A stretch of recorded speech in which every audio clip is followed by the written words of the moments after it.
మన గుండె ఉండేది గుప్పెడే కావచ్చు, కానీ అది సవ్యంగా పనిచేస్తూ ఉంటేనే మన ప్రాణం నిలకడగా ఉంటుంది.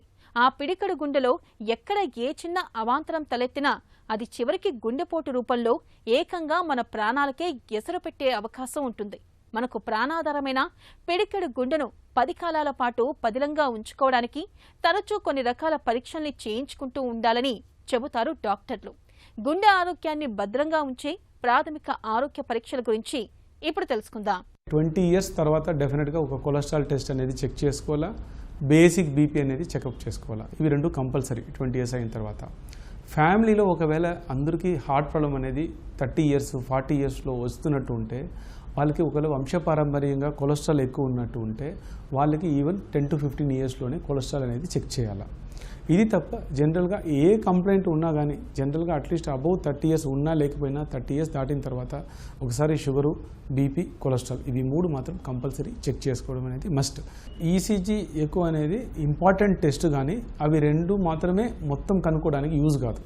ఈసీజీలో మేజర్ హార్ట్ అటాక్ వచ్చిన తర్వాత కూడా 80% to 90% వాళ్ళకి చేంజెస్ కనిపిస్తుంది, కానీ ఒక 10% వాళ్ళకి ఈసీజీలో చేంజెస్ కనిపించదు. ఫస్ట్ ఈసీజీ అంటే పేషెంట్ మన దగ్గర ఏమో చెస్ట్ పెయిన్ అని చెప్తారు, మాకు డౌట్ ఏమో స్ట్రాంగ్గా ఉంటుంది, ఈసీజీ నార్మలే ఉంటుంది.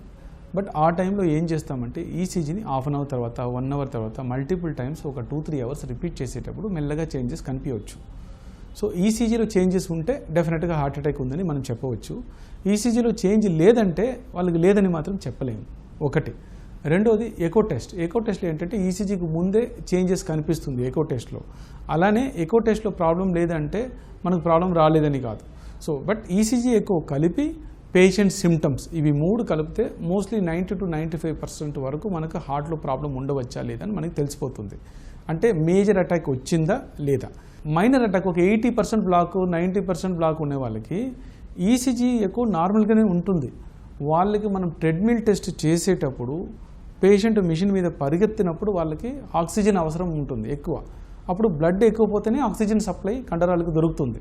బట్ ఇక్కడ బ్లాక్ ఉండడం వల్ల వాళ్ళకి బ్లడ్ ఎక్కువ పోదు, కాబట్టి ఆ టైంలో వాళ్ళకి చెస్ట్ పెయిన్ రావడం కానీ ఈసీజీలో మార్పు రావడం కానీ జరగవచ్చు. సో ఈసీజీ ఎక్కువ నార్మల్ ఉన్నా కానీ మనం నెక్స్ట్ ట్రెడ్మిల్ టెస్ట్ అనుమానం స్ట్రాంగ్గా ఉండేటప్పుడు ట్రెడ్మిల్ టెస్ట్ చేసి దాంట్లో ప్రాబ్లం ఉందా లేదా అని మేము కన్ఫర్మ్ చేస్తాం.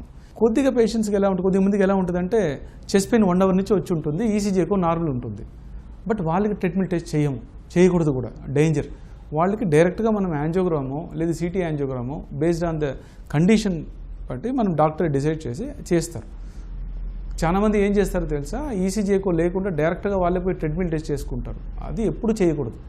ఎందుకంటే ట్రెడ్మిల్ టెస్ట్ అనేది పేషెంట్ ఈసీజీ నార్మల్ ఉండాలా, పేషెంట్ పెయిన్ ఉండకూడదు, అలాంటి టైంలో చేయాల్సిన test.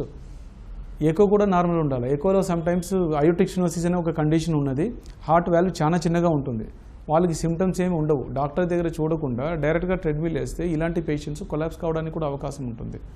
So ECG echo compulsory test, treadmill test doctor అవసరం పెట్టి చెప్తారు. ఈ 3 టెస్ట్ జనరల్గా హార్ట్ బ్లాక్స్ ఉన్నదా లేదా అని కనుక్కోవడానికి బేసిక్ టెస్ట్.